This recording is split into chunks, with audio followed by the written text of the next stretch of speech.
Salam pemirsa, jumpa lagi di channel Mata Ketiga. Dalam perjalanan sejarah Nusantara, nama Kediri tak bisa dipisahkan dari tokoh yang sangat terkenal dan melegenda, yakni Prabu Jayabaya. Jayabaya adalah tokoh yang melahirkan kitab ramalan yang hingga kini masih dianggap memiliki tuah dan dipercaya masih berlaku, yakni Jangka Jayabaya. Jayabaya adalah raja dari kerajaan Kediri yang memerintah antara tahun 1135 hingga 1159. Pada masa pemerintahannya, kerajaan Kediri mencapai puncak kejayaan. Jayabaya juga termasuk salah satu penguasa di masa lalu yang namanya masih diingat oleh masyarakat Nusantara hingga saat ini. Hal ini dikarenakan ia pernah menulis buku yang berisi ramalan atau dikenal sebagai Jangka Jayabaya. Banyak yang meyakini bahwa beberapa hal yang terjadi di Indonesia saat ini adalah perwujudan dari ramalan Jayabaya. Asal-usul dan keturunan Jayabaya, Jayabaya diyakini sebagai titisan Dewa Wisnu dan masih keturunan Pandawa dari ayahnya. Permaisuri Jayabaya bernama Dewi Sara dan darinya lahir Jaya Amijaya, Dewi Pramesti, Dewi Pramuni, dan Dewi Sasanti. Selain itu, Jayabaya juga merupakan raja yang berhasil menyatukan Kediri setelah sempat terpecah pasca wafatnya Airlangga. Ia dikenal sebagai raja bijaksana yang memerintah secara adil dan rakyatnya hidup makmur. Di bawah pemerintahannya, wilayah kekuasaan Kediri mencapai seluruh Pulau Jawa, sebagian Sumatera, pantai Kalimantan, dan kerajaan Ternate. Karena wilayahnya begitu luas, bisa dipastikan armada laut yang dimiliki juga sangat kuat. Kejayaan kerajaan Kediri pada masa itu semakin kuat ketika ditemukan catatan kronik Tiongkok bernama Chow Ku Fai pada tahun 1178 Masehi. Ia menyebutkan tentang negeri paling kaya di masa kerajaan Kediri yang dipimpin oleh Raja Sri Jayabaya. Tidak hanya dilihat dari wilayah kekuasaannya yang begitu luas, namun peradaban yang sudah sangat maju juga merupakan bukti kejayaan kerajaan Kediri. Ditambah lagi dengan seni sastra yang juga berkembang pesat. Dengan fakta seperti itu, terbukti bahwa kerajaan Kediri merupakan kerajaan yang sangat disegani pada masa itu. Nama Sri Jayabaya kemudian diabadikan dalam kitab Bharatayuda karangan Empu Tantular dan Empu Panuluh.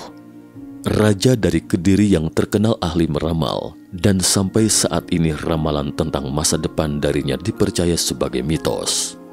Ramalan Jayabaya menjadi mitos yang dipercaya masyarakat sejak dulu sampai sekarang.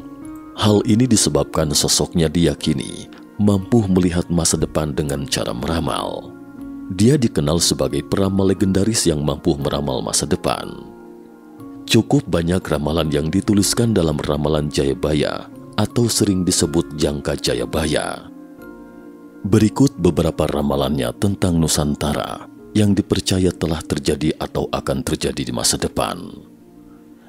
Akan datang suatu masa yang penuh dengan bencana, seperti gunung meletus, gempa bumi, laut dan sungai meluap, tsunami, dan banjir.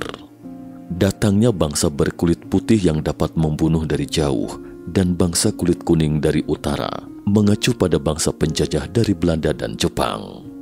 Adanya kereta berjalan tanpa kuda, mobil, dan perahu yang berlayar di atas awan, pesawat. Jayabaya kala itu pernah memprediksi bahwa manusia tidak akan berjalan lagi di masa mendatang. Ia menyebut akan ada kereta berjalan tanpa kuda, tanah Jawa berkalung besi, serta perahu terbang di angkasa. Tanah Jawa berkalung besi dimaknai sebagai rel kereta api. Saat meramal, belum ada teknologi apapun di masa itu.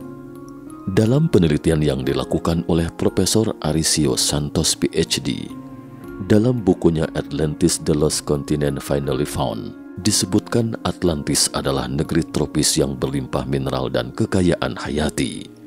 Namun segala kelimpahan itu lenyap tersapu bencana maha besar yang memisahkan Jawa dari Sumatera, menenggelamkan lebih dari separuh wilayah Nusantara. Kejadian itu diperkirakan pada 11.600 tahun yang lalu. Apa yang diteliti oleh Arisio tersebut menurut ahli sejarah Kediri Kituwu sebenarnya sudah dijelaskan dalam kitab Jangka Jayabaya. Itu masuk dalam periodisasi zaman besar kedua yang disebut dalam Jangka Jayabaya adalah zaman Kalijaga, artinya zaman tumbuhan. Di Jawa yang saat itu masih menyatu dengan pulau-pulau lain mengalami perubahan, yakni terpecah menjadi pulau-pulau kecil. Kata Kituwu. Raja Jayabaya juga banyak memberikan perlambang dan sindiran yang bisa dibuktikan hingga sekarang. Contohnya fenomena seks bebas yang hingga kini masih sering terjadi di masyarakat. Menurut Kituwu, kemahiran Prabu Jayabaya ini dia dapatkan dari Syekh Samsuddin Al-Wasil. Ada lagi yang menarik dalam ungkapan Jawa Jangka Jayabaya, bahwa banyak perempuan hilang rasa malunya dan banyak laki-laki hilang kehormatannya. Saya tidak mau mendahului kehendak Allah, namun ini sudah terbukti. Kata Kituwu. Terakhir Kituwu mengutip dari Jangka Jayabaya bahasa Jawa yang bila diterjemahkan, artinya banyak hujan turun bukan pada musimnya. Banyak perawan tua yang terlambat menikah karena terlalu memilih-milih pasangan dan juga mementingkan karir. Banyak janda melahirkan anak akibat hubungan bebas dan banyak yang lahir mencari siapa ayahnya. Selain itu juga banyak manusia yang hanya mengutamakan uang, lupa peri kemanusiaan, lupa kebaikan dan lupa saudara. Silakan dinalar sendiri. Kejadian-kejadian yang diramalkan Sang Prabu Jayabaya terbukti. Semoga ini bisa menjadi pelajaran bagi kita semua agar tetap sadar dan waspada. Ujar Kituwu. Di samping itu, Jayabaya juga berujar dalam bahasa Jawa yang kurang lebih artinya, banyak kejadian dan peristiwa alam maupun dalam kehidupan masyarakat manusia yang luar biasa. Musim penghujan tidak teratur dan sering datang dengan curah hujan tinggi, kebanjiran hingga tidak ada curah hujan sama sekali, kekeringan. Gempa bumi sering terjadi dan menelan banyak korban jiwa manusia, ternak, dan harta benda. Demikian juga sering terjadi fenomena alam misterius, yakni terjadinya gerhana bulan dan gerhana matahari. Salah satu ramalan Jayabaya yang paling terkenal adalah Pulau Jawa akan terbelah untuk kali kedua. Ramalan itu dikaitkan dengan aktivitas vulkanik di Gunung Slamet yang berada di 5 kabupaten di Jawa Tengah, yaitu Brebes, Banyumas, Purbalingga, Pemalang, dan Tegal.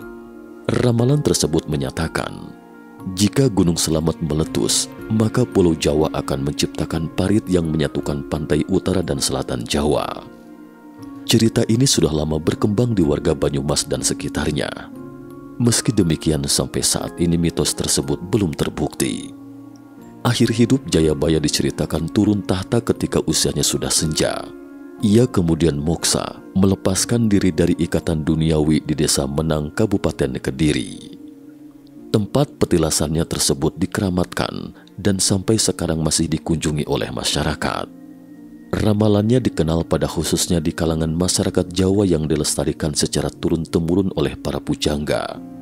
Asal-usul utama serat ramalan Jayabaya dapat dilihat pada kitab Musarar yang digubah oleh Sunan Prapen dari masa Giri Kedaton. Meskipun banyak keraguan akan keasliannya, tapi sangat jelas bunyi bait pertama dari kitab Musarar menuliskan bahwa Jayabaya yang membuat ramalan-ramalan tersebut. Meski demikian, kenyataannya 2 pujangga yang hidup sejaman dengan Prabu Jayabaya, yaitu Empu Sedah dan Empu Panuluh, sama sekali tidak menyebut bahwa Prabu Jayabaya memiliki karya tulis dalam kitab-kitab mereka yang berjudul Kakawin Bratayuda, Kakawin Hariwangsa, dan Kakawin Gatot Kacasraya.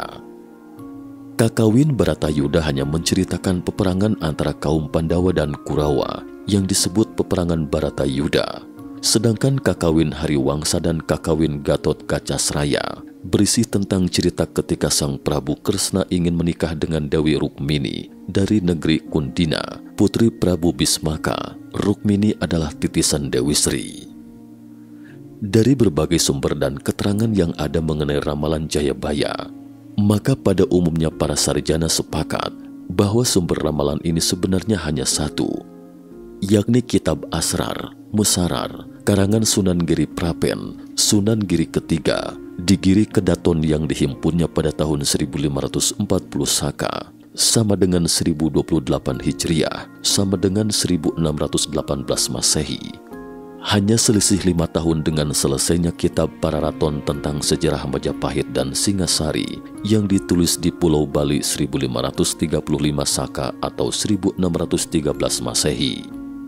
Jadi penulisan sumber ini sudah ada sejak zamannya Sultan Agung dari Mataram yang bertahta 1613 hingga 1645 Masehi.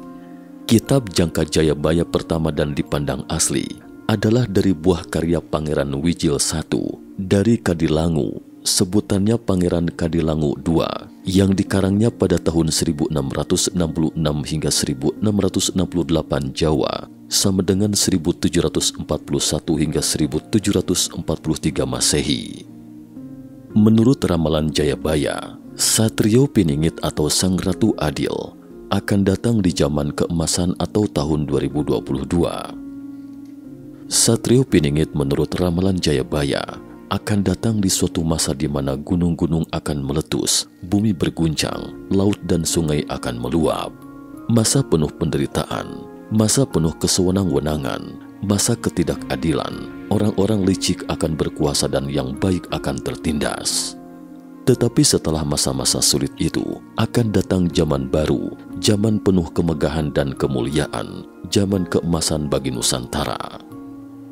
Zaman itu akan tiba setelah datangnya Sang Prabu Adil Satrio Piningit. Satrio Piningit adalah sosok yang diramalkan akan menyelamatkan masa depan Indonesia.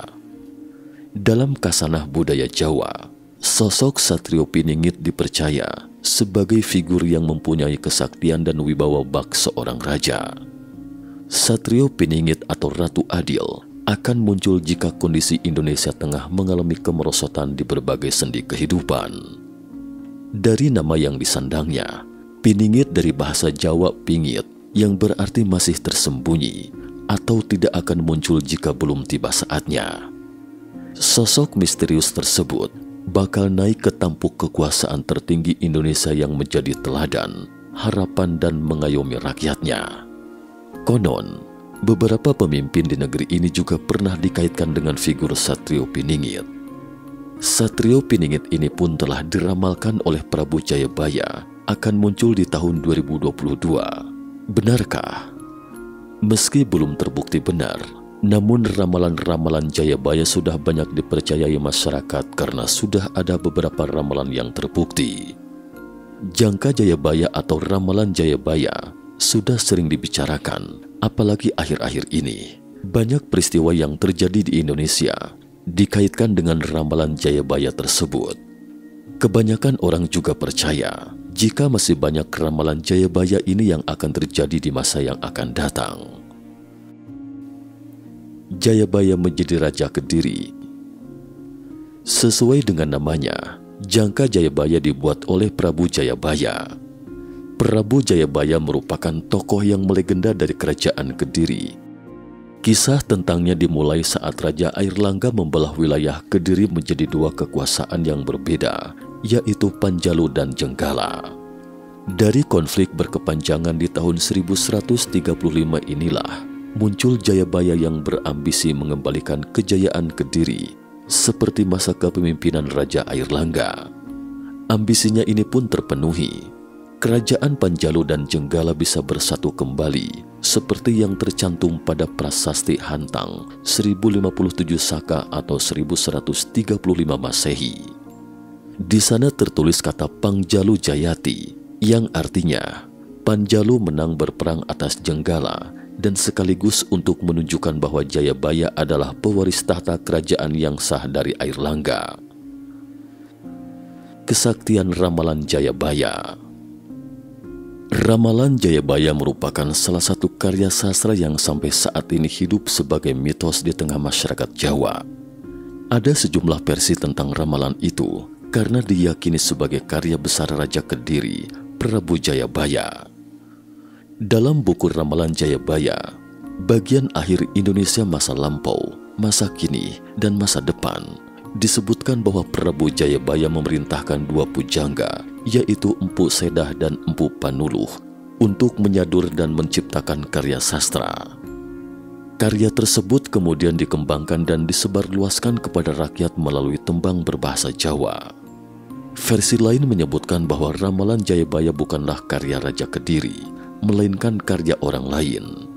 Ada suatu cerita yang menyebutkan bahwa Prabu Jayabaya berguru kepada seorang ulama dari Jazirah Arab, Syekh Ali Samsu Zain. Ulama inilah yang mengajarkan kepadanya rahasia dunia, asal-usul manusia, sampai peristiwa yang bakal terjadi di masa mendatang hingga ke akhir zaman. Apapun versinya, ramalan Jayabaya itu menjadi karya sastra yang diterima sampai sekarang. Karya tersebut menjadi bahan perbincangan sejak dulu kala. Kata kunci ramalan Jayabaya adalah perubahan zaman. Dua ajaran terpenting dari kata kunci itu adalah kefanaan dalam kehidupan di dunia, serta keniscayaan tentang pembalasan yang setimpal. Banyak bukti kebenaran ramalan ini yang dicatat masyarakat. Dalam buku bertajuk Membuka Tabir Ramalan Jayabaya di Era Reformasi disebutkan pada abad ke-20, beredar isi ramalan yang berbunyi, bila Pulau Jawa tinggal selebar daun kelor, akan ada jago kate berbulu kuning yang akan menguasai Pulau Jawa. Lamanya hanya seumur jagung. Adapun maksud jago kate berbulu kuning adalah tentara Jepang yang berperawakan kecil dan warna kulit kuning. Dalam catatan sejarah disebutkan kedatangan Jepang mengakhiri masa penjajahan Belanda di Indonesia. Penjajah Jepang juga hanya berkuasa selama 3,5 tahun, tidak seperti bangsa Belanda. Akan tetapi ramalan itu hampir dianggap meleset, sebab awalnya masa pendudukan Jepang yang dikatakan seumur jagung itu diperkirakan hanya 3,5 bulan, namun kenyataannya berlangsung selama 3,5 tahun. Belakangan diketahui berdasarkan penelitian para ahli pertanian, melesetnya ramalan Jayabaya itu tidak benar. Mereka menjelaskan, usia biji jagung dari keluar sampai tidak dapat dipakai lagi sebagai biji sekitar 3,5 tahun. Jika disimpan lebih dari itu, maka biji jagung tidak dapat ditanam lagi. Dengan demikian hal ini membuktikan bahwa ramalan Jayabaya ada benarnya. Ramalan Jayabaya atau yang dikenal dengan jangka Joyoboyo selalu menarik perhatian dan menjadi buah bibir masyarakat Jawa. Ramalannya dianggap memiliki ketepatan dan relevan dengan perkembangan zaman. Ramalan yang disampaikan Raja Kediri, Prabu Jayabaya, itu berbentuk tembang atau kakawin dalam bahasa Jawa kuno. Setiap kata yang digunakan mengandung makna yang mendalam. Berdasarkan kepercayaan Hindu, Jayabaya adalah maharsi penganjur ajaran suci Weda tersebar dalam sejarah Indonesia. Jika dibandingkan dengan ramalan lain, jangka Jayabaya tampak melengkapi ramalan Ronggowarsito dalam serat Kalatida 1862 yang berisi tentang prediksi zaman edan. Sejumlah peneliti menganggap akurasi ramalan Jayabaya disebabkan sifatnya yang luas dengan kondisi zaman. Penantian Ratu Adil sang penyelamat. Ratu Adil Satria Piningit merupakan mitologi yang mengatakan bahwa akan datang seorang pemimpin yang akan menjadi penyelamat. Ia akan membawa keadilan dan kesejahteraan bagi masyarakatnya. Ramalan tentang datangnya Ratu Adil ini berasal dari Prabu Jayabaya. Pertanda kedatangan Ratu Adil adalah adanya kemelut sosial, malapetaka alam, serta jatuhnya raja besar yang ditakuti. Pemerintahan yang mengganti raja yang ditakuti tidak berlangsung lama. Ratu Adil bersenjata Trisula Weda. Sebagaimana yang disebutkan oleh ramalan Jayabaya, senjata Ratu Adil adalah Trisula, senjata bermata tiga dan Weda, atau pengetahuan dalam arti suatu pengetahuan mengenai tiga hal yang memiliki sifat kebenaran, kebijaksanaan, dan keadilan dalam menata dunia. Trisula Weda sendiri sebuah perumpamaan mengenai ilmu rahasia leluhur Nusantara yang disebut sastra Jendra Hayuningrat, yaitu ilmu untuk menata dunia dengan metode menghubungkan benang merah antara masa sekarang, masa depan, dan masa lalu. Hanya orang yang mengetahui tentang masa lalu yang akan datang mengungkapkan kebenaran dan orang yang mengetahui permasalahan pada masa sekarang yang dapat memberikan solusi secara bijaksana hingga berlaku adil sesuai kepercayaan masyarakat apapun yang telah dibuatkan dalam kitab suci mereka mengenai masa depan yang akan terjadi. Ratu Adil Satria Piningit bukan Imam Mahdi atau Isa Al-Masih dan bukan merupakan sosok yang sama, sangat berbeda. Jawa kuno atau Dwipa mengenal sosok Ratu Adil dari zaman dahulu. Dia adalah sosok keturunan dari Krishna.